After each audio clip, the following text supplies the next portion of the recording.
Okay, once again, the regular meeting of the South County School Board of Education is called to order. The attendance, roll call, Mr. Blakely is excused. Mr. Casey? Here. Stephanie Cogan? Here. Vincent Forenzo? Here. Rose Gigliello? Here. Jennifer Houlihan is excused. Jennifer Jones? Here. Michael Keane is excused. David Keel is here. Christopher Larrabee? Here. Here. Would you all rise for the pledge to the flag? I pledge allegiance to the flag of the United States of America and to the republic for which it stands, one nation, under God, indivisible, with liberty and justice for all.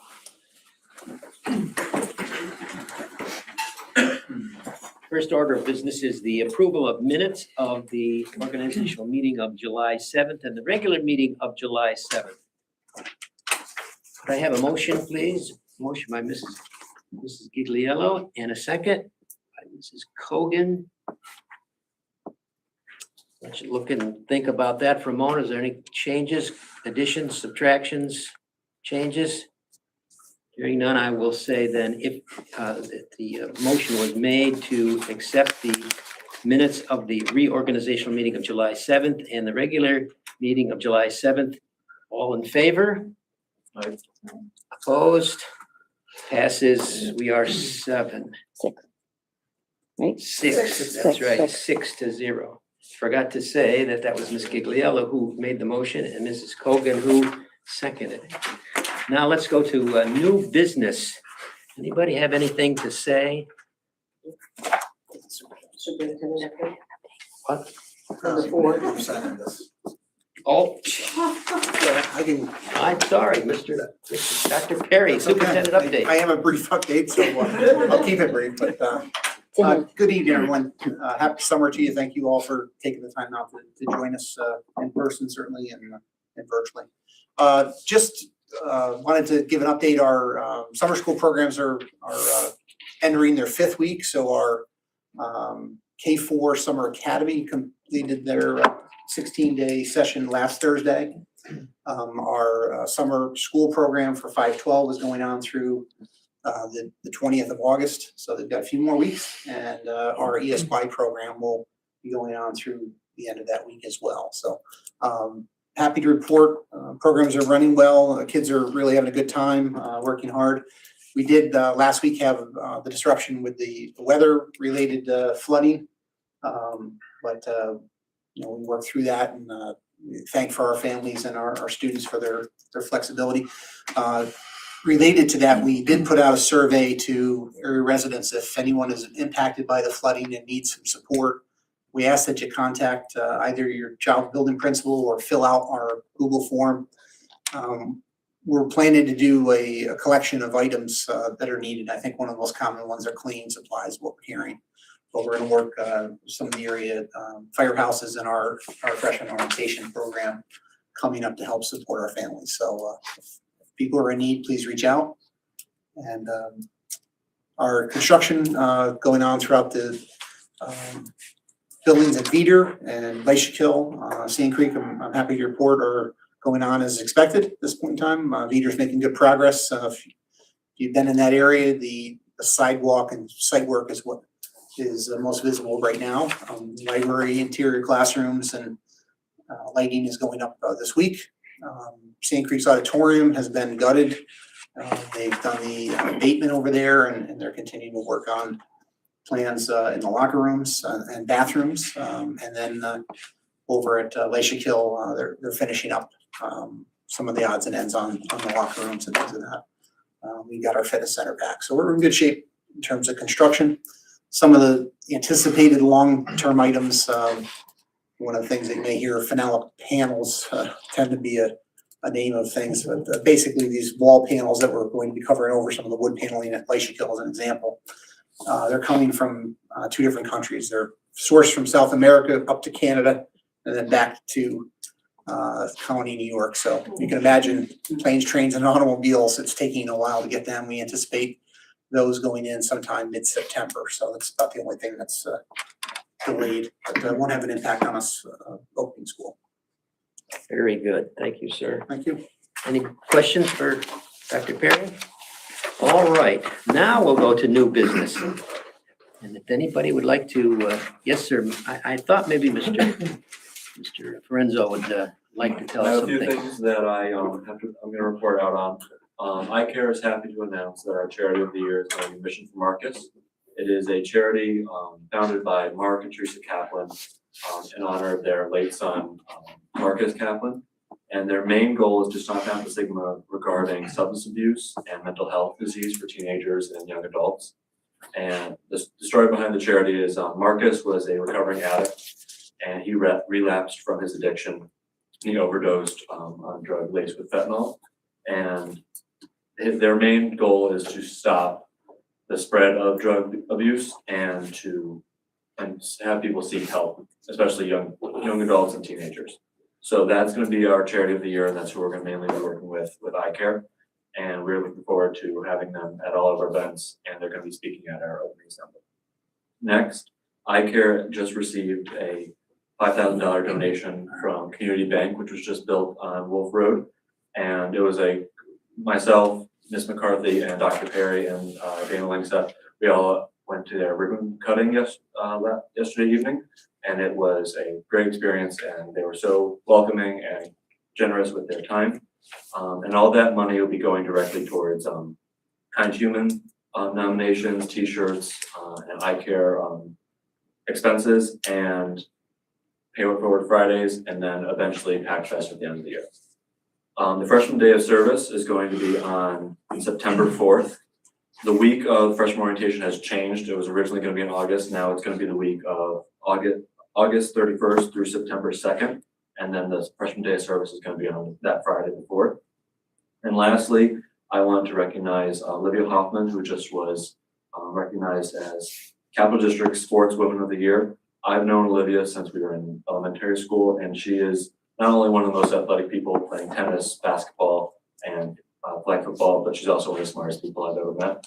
And I'm very proud of her, and I know the district is also. And that's all I have. Does anyone have any questions? If I may, I don't want to steal Vince's thunder because I know he did an excellent job yesterday. Really, Vince, a remarkable job presenting and representing not only iCare, but South Colony Schools, Colony Central High School. He was one of the speakers at the ribbon cutting last night, and I think the regional vice president and maybe the CEO is already looking to offer him a job. I remind him he's only a high school senior, but kudos to you and congratulations to iCare for that funding source. Very good, very good. Anybody else? Go right ahead. Yes, ma'am. I went and saw Descendants put on by the South County Center of Theater and Arts. There were 95 kids involved in the production. They did a fantastic job. Costumes, lighting, their lines, they were flawless. So I just wanted to shout out that program and tell them what a great job they did in such a short amount of time too. It's very impressive. I'll speak for Mr. Keene too. He told me how wonderful it was too. So thank you very much. Thanks. Terrific. I was able to go through the exterior walkthroughs with Dr. Perry and Jacqueline and our PR department and our operations and maintenance group. We hit every building we have except Chickaroos. And it was very interesting. We did outside mainly, although we were able to get inside a few buildings, especially Sand Creek, because that's when the skies opened up and we would have been drowned outside actually. So it was all very interesting, and thank you all for taking the time to take us around. It was always good to get around to see what's going on. Well, one of the insides was the Veeder Library, which Yeah. is very impressive. Yeah. We're in the before stage. Before stage, and it's going to be amazing that it's going to be done this fall. And I'm very excited to be at the ribbon cutting when that happens. Very good. Sure, Yes, I guess, yes, sir. yeah, I'll just keep on going. Just want to say, besides obviously the schools that have summer program going on, parents and then students, please be aware that in the next probably 3 weeks, 2 weeks, the high school will start to be busy again with summer or with fall sports and any other events going on at the high school. So there will be a lot of children. Just please be aware driving out there. Thank you, sir. Anybody else? All right, very good. Thank you all. Now we'll go to number 6, which is communications. Nothing online. No communications. Nothing. Okay, so we'll go now to board committee reports. Number 7. Mr. Larrabee, would you like to tell us about the policy? Yep. So we have a single reading for tonight. 9290 supplemental compensation rates. Any questions? It is hyperlinked to read. No? Mr. Casey? Okay. On behalf of the policy committee, upon the motion made by committee chair member Christopher Larrabee, recommendations that the revisions made to the above stated policy be approved as presented. All in favor? Aye. Opposed? That passes 7-0. Number 8, reports and recommendations for action. Sizable list of things going on here by everybody. And I talked to Dr. Perry. I was thinking that perhaps some people might like some explanation of letter F about the rebate, Johnson Controls and NYSERDA. Something that's been going on, but maybe we don't know exactly everything there is about it. Yeah, Sir? so, absolutely. So we've been working with Johnson Controls as part of our energy performance contract. They had some targets that they wanted the district to achieve in terms of cost avoidance or cost savings of about $250,000. And part of that helped to receive rebates to help offset that, which are supplied by NYSERDA. We're happy to report that they exceeded the expectations and we received a check in the amount of $310,716, which was applied towards the 25-26 budget. So you'll see in here reappropriation of the 25-26 budget under item J, page 7. So that's the change there. It was expected monies, but also making sure that we're achieving the goals that we set out. And kudos to Jim Brown and our staff, East McAllister, for monitoring the program and our partners with our energy performance group to help meet those criteria. Question, Dr. Perry. Yes, sir. That $310,000, is that for 1 year or accumulation? It's 1 year. time. Yeah, one time. Thank you. This was, it's to bridge the gap until 8 starts on the project. Thank you. Okay, the other thing that I think might need some explanation is I was confused by letter H. Number 1 and 2 seems like a big jump there. So Dr. Perry, could you explain Yeah, that to us? absolutely. So each year, when we do our BOCES services, that's everything from purchase services to instructional supports, our CVLA program. We do a estimation of our upfront costs, things that we're purchasing throughout the year. So the upfront estimation is usually done in the springtime as part of our budget process. And then at the end of the year, we get a final cost allotment. So oftentimes the price tag is increased because we've purchased more services than we anticipated. With the Virtual Learning Academy, each of the last several years, there's been a swing of about $700,000 to $800,000 in additional staffing. This is somewhat expected because we know we are servicing the region for the Virtual Learning Academy using our staff. And the advantage to that is that we get a direct cost and BOCES aid back on that staffing. So it's money in, money out. But that's really the predominant swing. About $800,000 of it was due to the CVLA Teaching Academy costs. And the additional amounts were due to outside placements. And sometimes we get students that come in to our district that need outside placements programs that are outside of our individual buildings. Or we may have a student who's recommended through the CSE committee process in-house who needs a placement outside. So that's really the difference in the money. You'll see in the item number 2 there, the 25-26 school year totaled $6 million, and the estimated preliminary contract in 26-27 is $5.18 million. I would anticipate the end of 26-27 will probably be closer to the $6 million mark next year. So any further questions about that, ladies and gentlemen? So once again, Ms. McAllister, the amount that was then reapportioned to the 25-26 budget, what's it, we closed that budget, we closed that, It's closed as of, when the auditors do the ending of the financial reports. So the auditors are here this week, Angelique does the closing of the books. You know, we work on that all through July, so it's over, but as we go through and clean up the books at the end of the year, we pay our final bills, we do all that stuff, as we clean up the prior year, that's when we see that we need to maybe do some other adjustments with the, you know, reappropriations or anything like that. So we make sure that we're closing the books cleanly, and that's when we do any budget transfers that need to happen to cover those expenses, or if we need to recognize those rebates that came in for that school year, that's where we'll do those in the prior year, but you're approving them so that they're done for the prior year. So you're approving them in 26-27, but for the 25-26 school year. So it's closed, and technically the books close on June 30, but we're still processing everything all through July. but a sizable amount of money here. Mhm. Was it anticipated? Did you know it was coming? I mean, No, we don't know, we didn't know throughout the years, had this project for the last 3 years, we didn't know what year it was coming in. Yes, so Okay. it was, so that's why we reappropriated it for this year. okay, everybody? All right, then we are on number 8, that we need a motion on this. Mrs. Jones. And a second by Mr. Larrabee. That is a motion made by Mrs. Jones and second by Mr. Larrabee that the above stated reports and recommendations be approved. All in favor? Opposed? Okay, that passes 6-0. Thank you all. Number 9, personnel instruction, sizable list again, 11 to 22.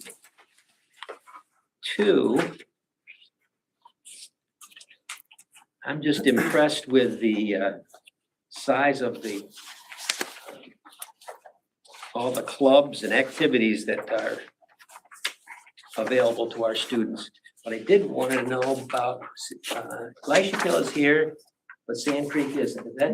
They will sometimes come in on the next agenda. Ah. It depends on when the building gets it up. As soon as the building gets it, Susan O'Brien will process it, put it on the agenda. So Sand Creek will most likely be coming in the next agenda. Okay, so then,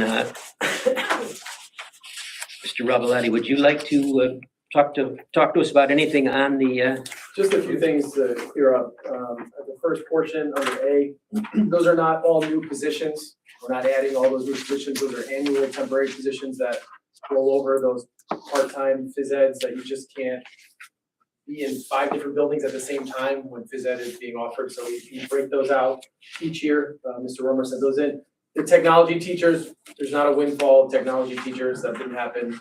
The method in which we're filling those positions this year just require that they're temporary and not probationary.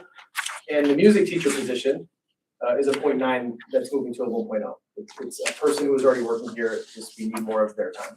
So it's not a brand new teaching position. The rest, I mean, when you give the Human Resources Department a month in between meetings, you're gonna get a lot of business. So unfortunate to see some of our staff leave for other opportunities because we appreciate them, but there's some opportunities for Amanda and Aaron out there. So we wish them the best, and the rest, some new staff coming in. We'll get to meet them at new staff orientation a little bit more closely, but we welcome all the new faces to the pack on the instructional side, and just a lot of moving parts over the last month to get summer school and ESY in order and make sure everyone gets paid. So we appreciate it, thank you very much. Could I have a motion on this personnel instruction? Mr. Casey, and a second by Ms. Gigliello. Any other questions on anything with this, ladies and gentlemen? Hearing none. There was a motion made by Mr. Carey, seconded by Mrs. Gigliello, that the instruction personnel changes listed on the attached sheets dated August 4th, 2026 be approved. All in favor? Aye. Opposed? That passes 6-0. Now, under personnel support, that's number 10. We go to pages 23 to 27. Mr. Ravalotti, would you again fill us in? Yeah, absolutely. So, same month of time, other side of the house, the support side. I don't like that many moving parts on the resignation side, but we do have more appointments and some of those resignations move to positions within the district. So we're not completely losing everybody, but obviously there's some things on there we don't like to see on the driving side. As far as new hires, continuing to work to fill our support staff, essential to our functioning as a district. They do all the things just as important as the administrators and teachers to keep things moving. So we're looking to make sure we have all those positions filled coming into the new school year. And like to welcome Kevin Brown to the district, our information technology specialist 3.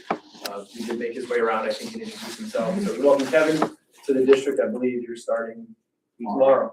So welcome to the pack. And again, just cleaning up some ESY, summer school, things of that nature over the last month. Yeah, one thing with the bus driver there, we had a custodial bus driver position. We need more driving hours than we need custodial. We do have another custodial driver position, so that's why you're abolishing one and adding the other. The money is pretty similar, but we need more driving hours to help right now. All of those positions are pretty much full-time drivers. It's very, very little time spent on the custodial side because they're always driving, but we did have the opportunity to stretch someone out from 6 to 8, so we took it. Mrs. Jones, have you met Mr. Lovett, by the way? I don't. Let's introduce Mr. Lovett. Go ahead, tell us about yourself. My name is Jim Lovett. I'm a 1996 graduate of South Colony. I am the IT director in the district, and welcome aboard. It's great to meet you. Thank you.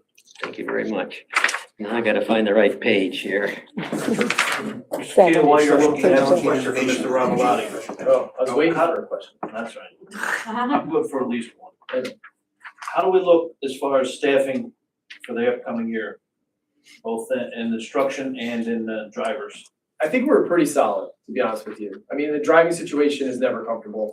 We're always down more than we would like to be, but they rally over there. And the idea that since 2021, when things really went downhill for transportation, we have made every run, we got every child to school, and not canceled one thing. It's just a testament to how the mechanics, the director and the assistant director, they just hop on and do what they need to do. I think the mechanic piece is probably the most challenging side of the transportation house right now. So trying to fill those 2 positions so that we can continue to have our fleets turn over and continue our high volume, unprecedented numbers of inspections that pass. Like that's the piece we're working through now. We have some supports in place to help make sure we don't fall behind. That's the one that I think really sticks out to me. As far as the buildings, monitors, TAs, teachers, we'll be good there. Okay, thank you.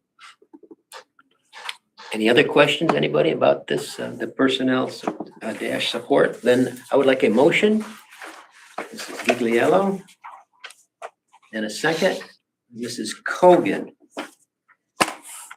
Any further questions or comments? Okay, the motion made by Mrs. Gigliello, second by Mrs. Cogan, that the support personnel changes listed on the attached sheets August 4th, 2026 be approved. All in favor?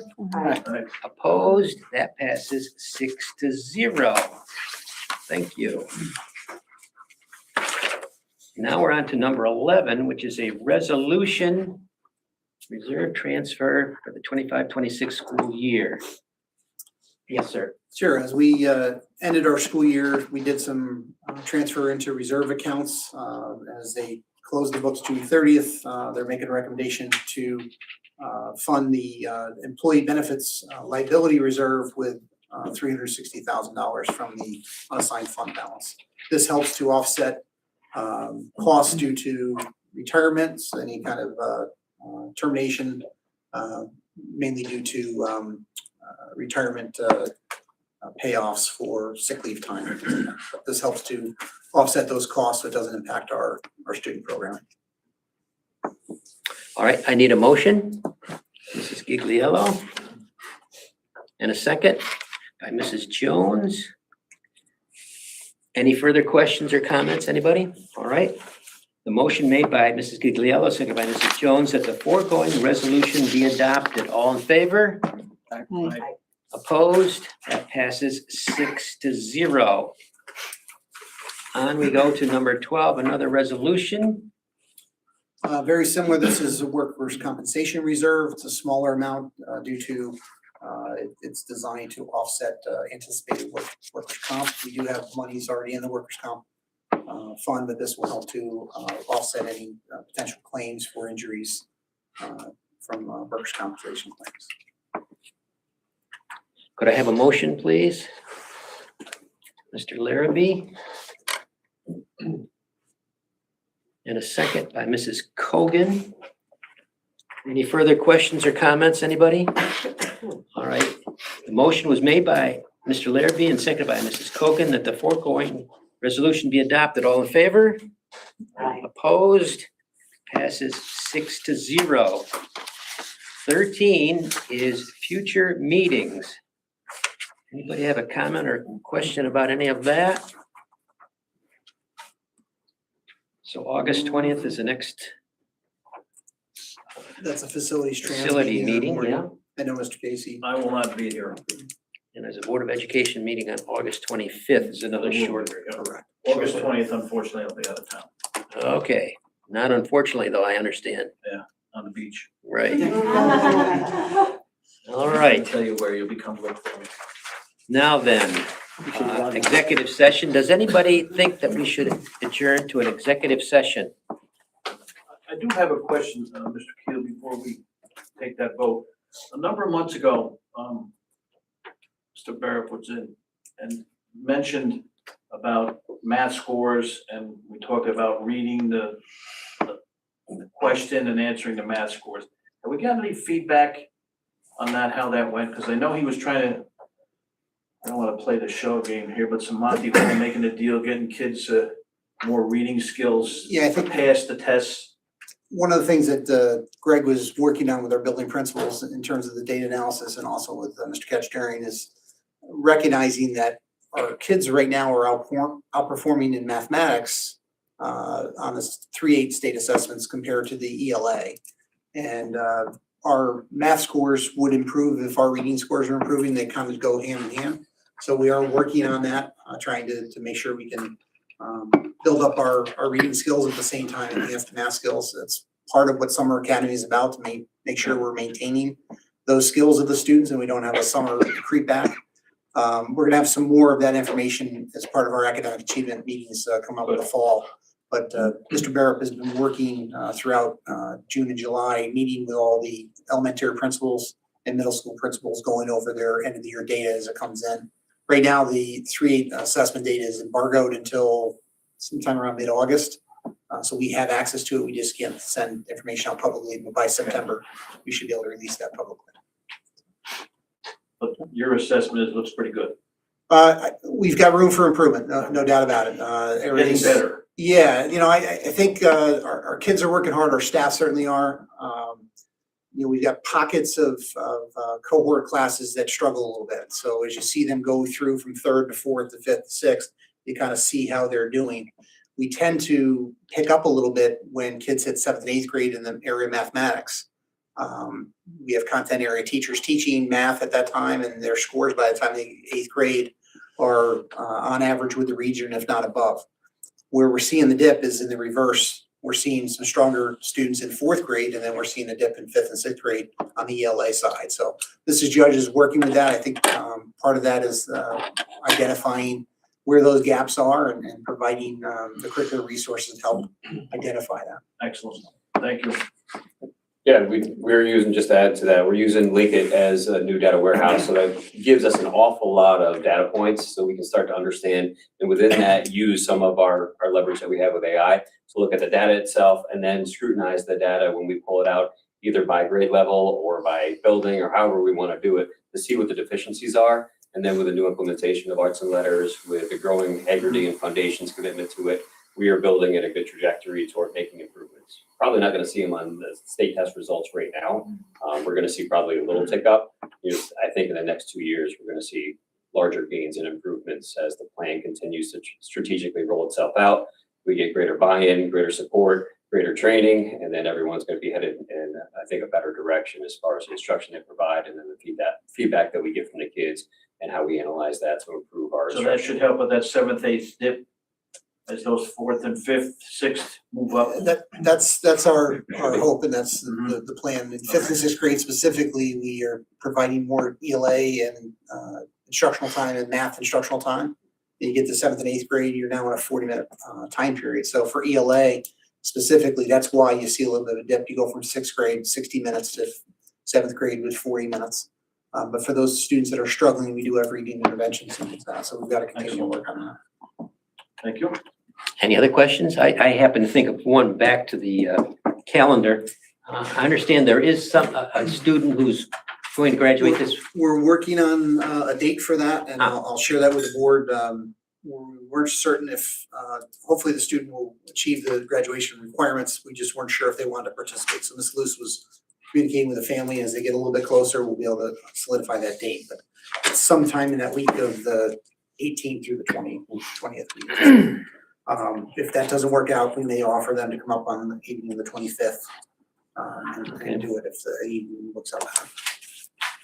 All right, that takes care of the executive session discussion, and then I would accept a motion to adjourn the meeting. Mr. Larrabee.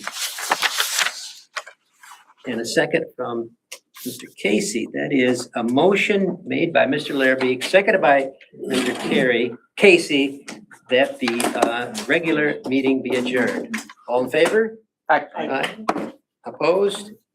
Passes 6-0. 6:33. 6:33. There you are. Thank you all very much. Thank you. Thank you all for attending. You just want to hit the left-hand side.